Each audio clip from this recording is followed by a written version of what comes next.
SKKP adakan sosialisasi program dapur makan bergizi gratis bersama ICMI Jabar di IKIP Siliwangi.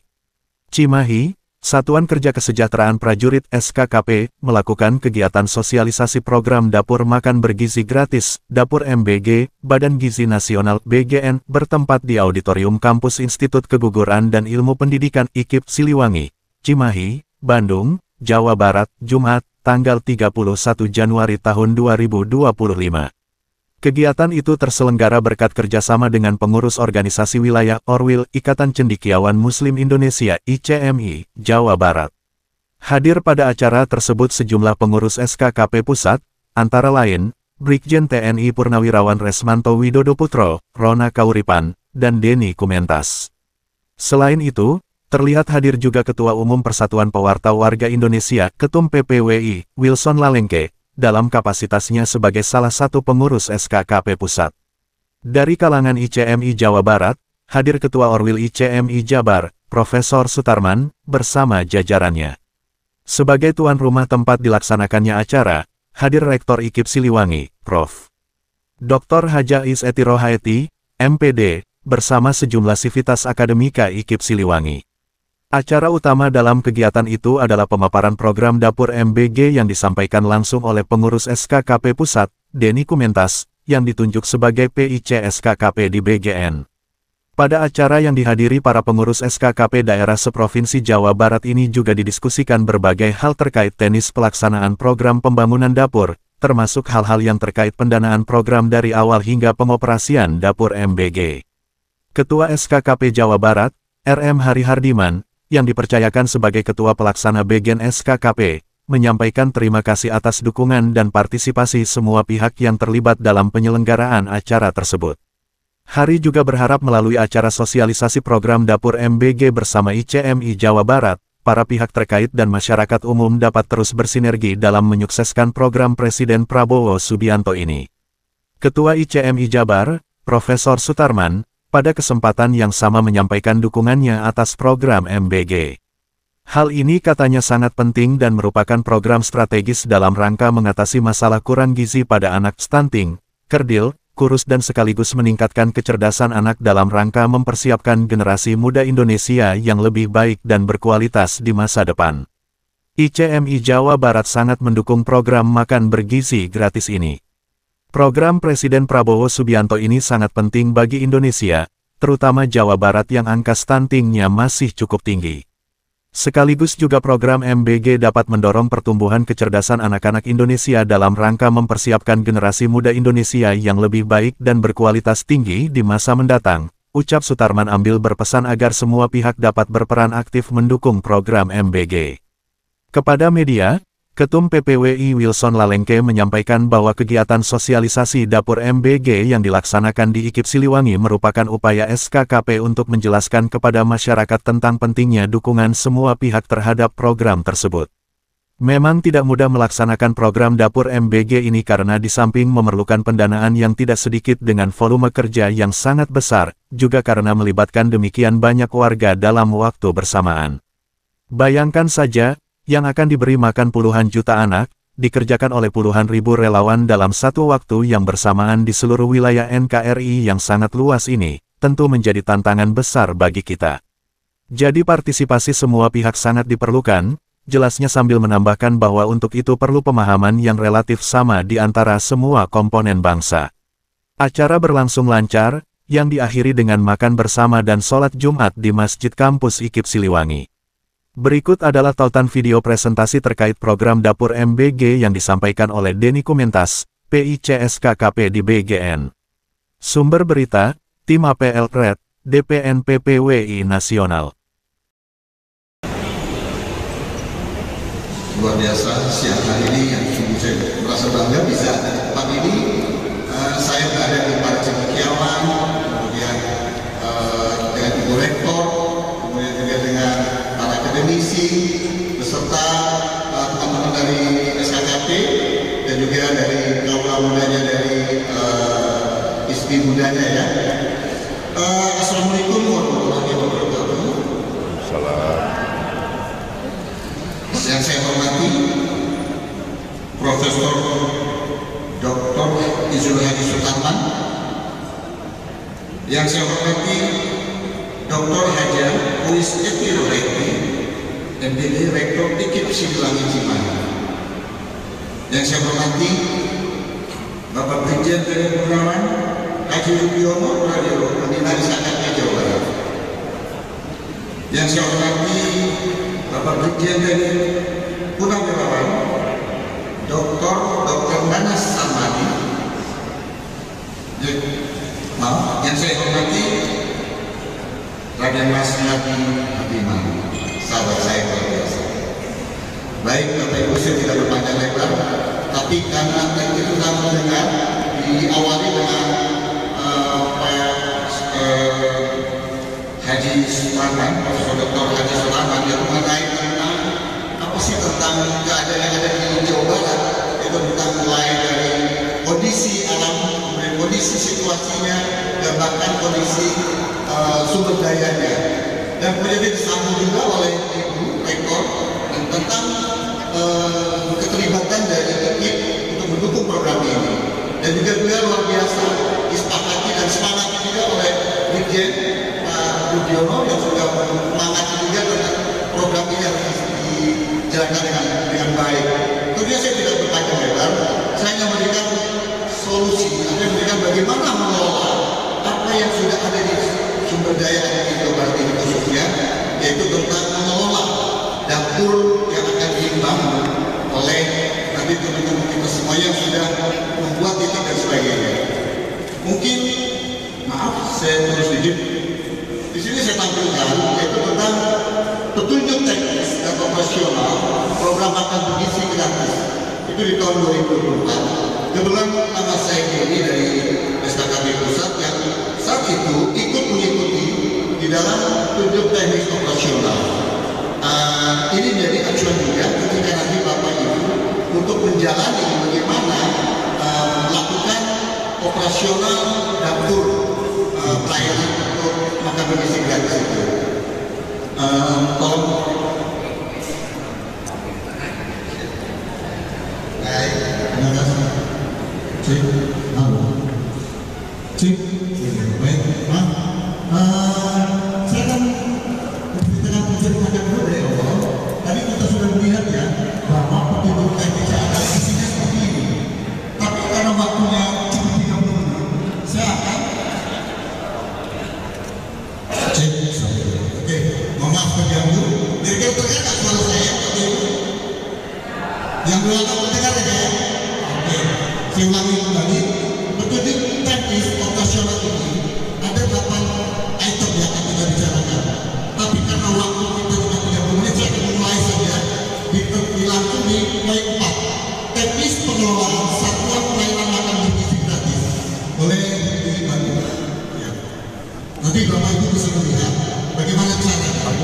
Pertama, sebelum program yang Pak Prabowo ini dijalankan, sebelumnya memang beliau sudah membuat 2 unit satuan pelayanan. Pertama yang ada di Jawa Barat dan juga yang ada di Jakarta. Dan kemudian itu sudah dilakukan dan sungguh hasilnya luar biasa. Sehingga menjadi suatu acuan ketika program ini dijalankan. Kemudian yang kedua, sudah dilakukan di 100 satuan pelayanan yang berlokasi di 38 provinsi dan di seluruh Indonesia, sehingga Badan Gizi Nasional yang memang menangani program ini bisa menjadi suatu acuan petunjuk bahwa memang program ini memang harus dijalankan. Untuk itu bisa next lagi. Nah, tentang strategi ekosistem satuan pelayanan bisa kita lihat sirkulasi ekonomi ketika nanti dapur sentral itu yang ada di tengah. Mohon maaf tidak saya menggunakan dapur sentral itu di mana ketika dapur sentral itu berdiri, tujuannya tadi adalah untuk memberikan makan pada anak-anak sekolah maupun santri dan juga ibu hamil, menyusui dan balita. Dengan adanya dapur sentral ini tentunya dibutuhkan adalah pendukungnya, yaitu raw materialnya, yaitu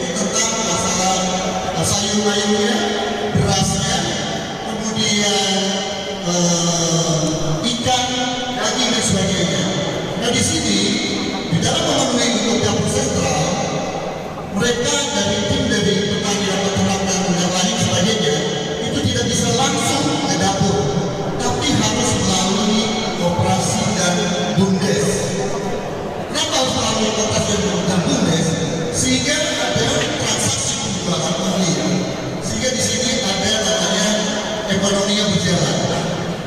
Dan tidak mungkin jadi tidak diperbolehkan dapur itu membeli langsung dari petani. Nah, di dalam proses pengiriman itu melibatkan dari logistik dan kendaraan, sehingga kendaraan yang punya mobil dan sebagainya itu bisa membantu mengirim support dari barang-barang tersebut yang dibutuhkan. Nah, kemudian ke atas itu ada namanya, di dapur itu ada namanya penyerapan tenaga kerja yang disebut namanya relawan. Kenapa disebut namanya relawan? Karena memang di dalam penyerapan tenaga kerja ini DGR menggunakan namanya relawan karena tidak boleh menggunakan semacam type outsourcing dan sebagainya. Jadi relawan itu berjumlah satu yang digabung 47 orang. Dan kemudian juga nanti ada namanya, tadi kita bicara tentang sampah dan apa yang dihasilkan tadi kita bicara tentang sampah itu, kemudian bahwa di Bandung sampahnya luar biasa. Demikian juga ketika dapur sentral ini berdiri, tentunya tadi ada food waste management untuk mengolah sampah-sampah tadi, sehingga akan dibuatkan industri kecil dan pupuk organik yang tentunya nanti naik lagi pada petani dan sebagainya. Ini sih ya, ketika produknya berjalan, sirkulasi ekonomi yang berjalan, itu tujuannya Bapak Presiden Prabowo untuk membuat seperti ini, sehingga ekonomi kita berjalan, tingkat pengangguran tidak ada, kemudian usaha lainnya kita lebih baik dan sebagainya. Tolong Bapak ini. Nah, baik, program ini ditujukan kepada kelompok sasaran, yaitu pertama, peserta didik itu ada 4 poin. Pendidikan di anak usia dini, yaitu siswa TK PAUD. Kemudian yang kedua, pendidikan dasar, siswa SD. Yang ketiga, pendidikan menengah di lingkungan pendidikan umum. Keempat, pendidikan kejuruan. Kelima, pendidikan keagamaan, siswa sekolah agama lainnya. Keenam, pendidikan khusus. 7, pendidikan layanan khusus. Kemudian pendidikan pesantren. Dan yang peserta didik itu pun mendapatkan gizi juga ya, untuk ibu hamil dan itu menyusui serta anak balita. Itu target yang dicanangkan oleh Bapak Presiden Prabowo. Next. Oke, dengan adanya makan bergizi yang gratis ini, tentunya kita bisa indikator inputnya ketika memberi makanan bergizi sasaran peserta didik dan peserta didik. Kemudian pemberian edukasi gizi pada sasaran peserta didik dan peserta didik. Kemudian ada indikator kontrolnya, tersalurkannya makanan bergizi. Kemudian tersalurkannya edukasi gizi pada sasaran, yang kemudian indikator kontrolnya peningkatan status gizi pada sasaran peserta didik. Dan kemudian benefitnya terjaga status gizi sasaran peserta didik dan non peserta didik dalam upaya pemenuhan gizi nasional di seluruh Indonesia. Impactnya ada kelihatan mendukung penyiapan generasi emas 2045 di seluruh wilayah Indonesia yang tadi kita sudah bacakan. Nah, oke. Target pencapaian program 2025 di tahun 2025 ini, Pak Prabowo menargetkan untuk membangun 5.000 satuan pelayanan.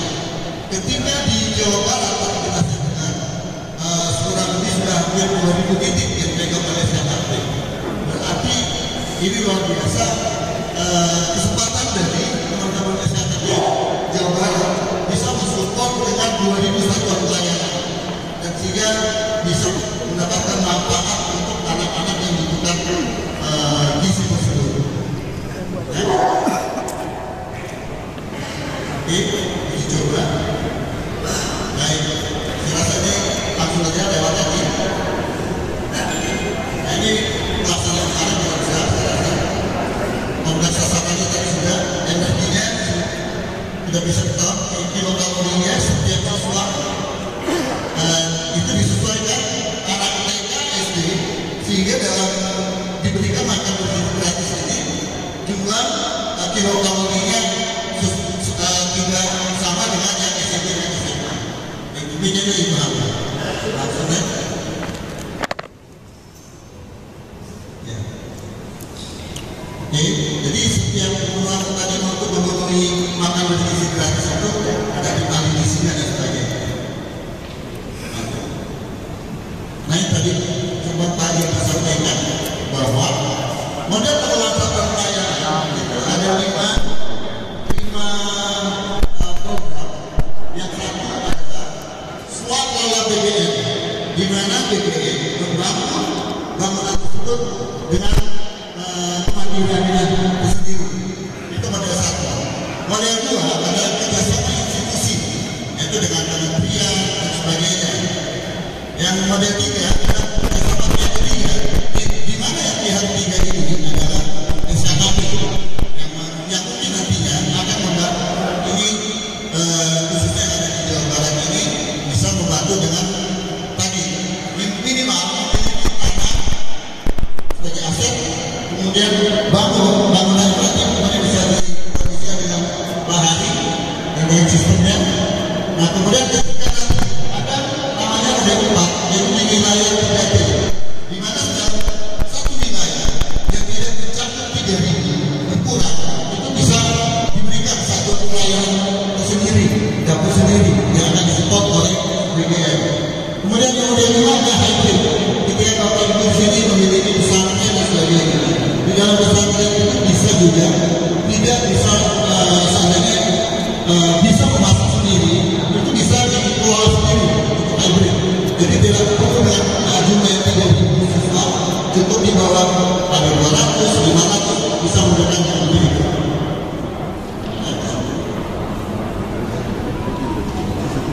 Oke, nah inilah di dalam standar untuk membangun suatu unit pelayanan, BBM itu mempunyai standarisasi di mana di dalam membangun di dalam tanah seluas 400 meter itu minimal harus dibangun 20 kali 20. Lokasi itu penting karena untuk mengerjakan 3.000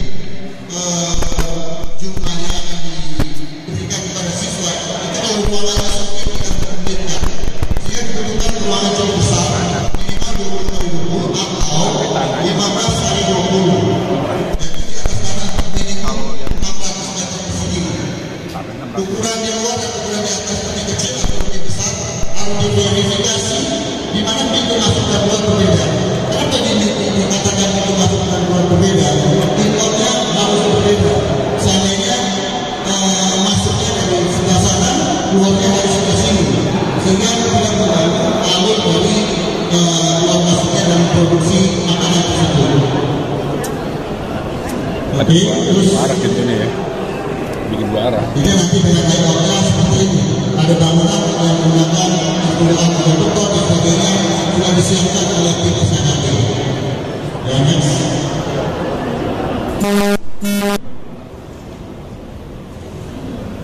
Baik.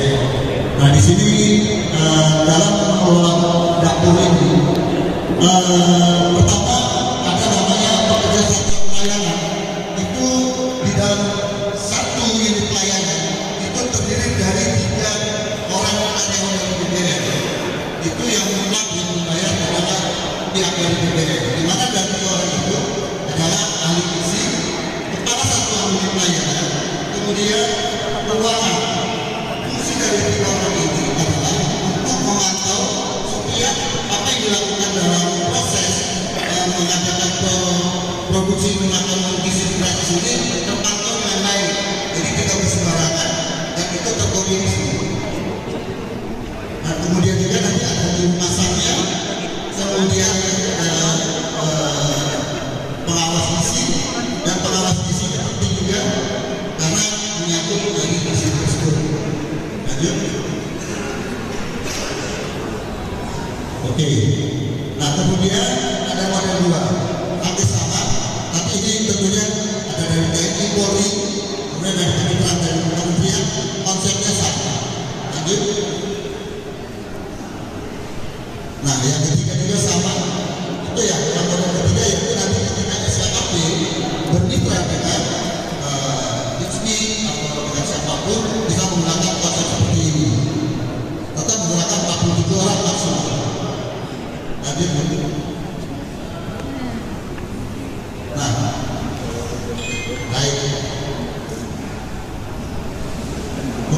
akan menjadi mitra.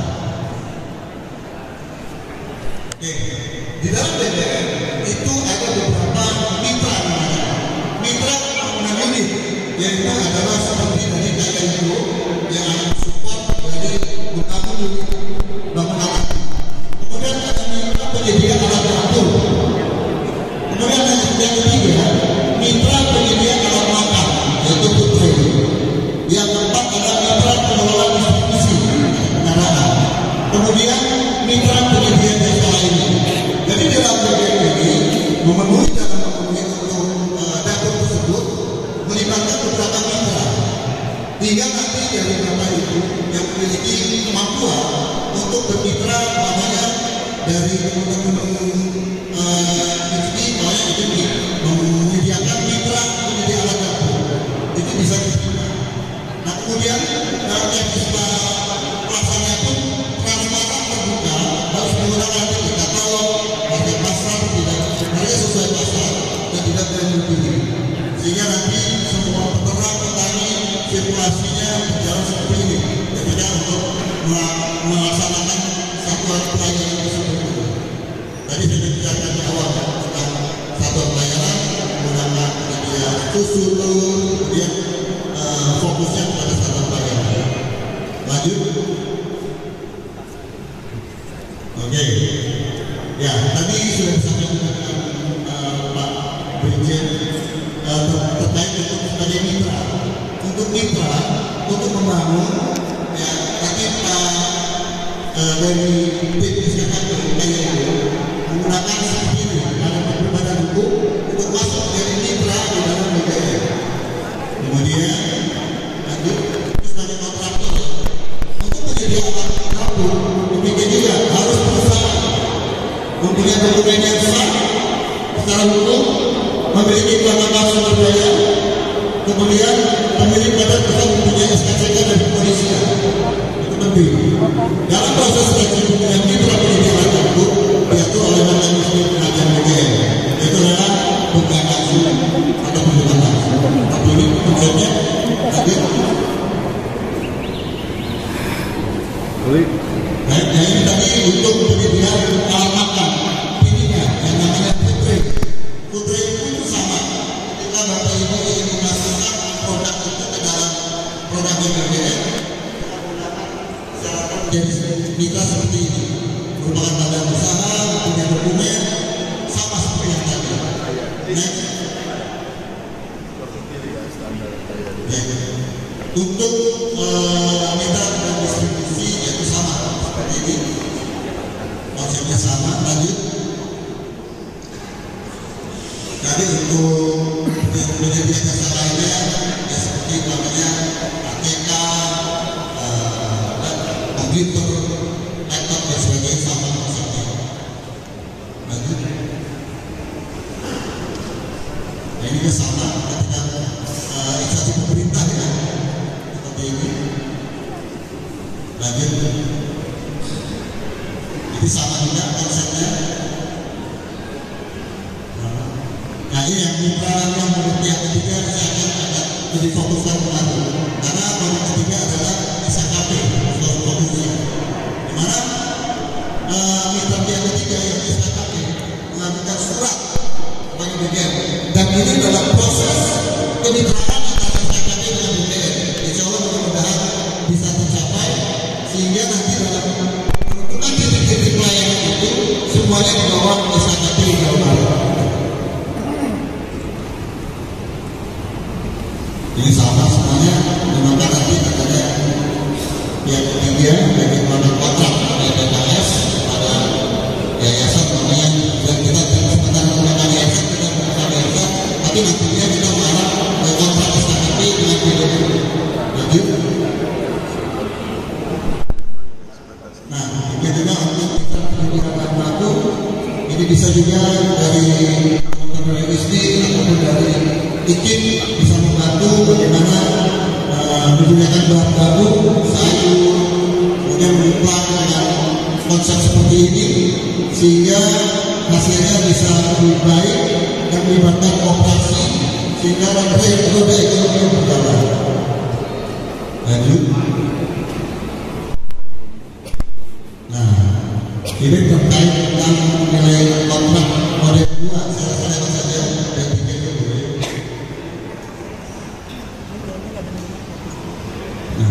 Kurang lebih kalau produksi seperti ini, ketika kita akan memulai satu pelayanan, kita harus merekrut kader dan baku, kemudian berkoordinasi dengan kader PPK, PKK, sekolah, kemudian diskusi, dan langsung mengarah ke penerima. Lanjut. Oke, di dapur itu harus menggunakan alat dapur seperti ada APD, kemudian kondisi api yang pun harus bersih, kemudian ada laporan sesuai apa yang dipakai sehingga semua ini transparan terbuka ketika dalam program ini dijalankan. Lanjut. Saya rasa dari saya cukup begini aja karena waktu sudah terbatas. Mungkin nanti kira-kira saya akan membutuhkan bisa saya berikan semacam gambaran secara keseluruhan. Dari saya seperti ini mungkin ada pertanyaan atau apa?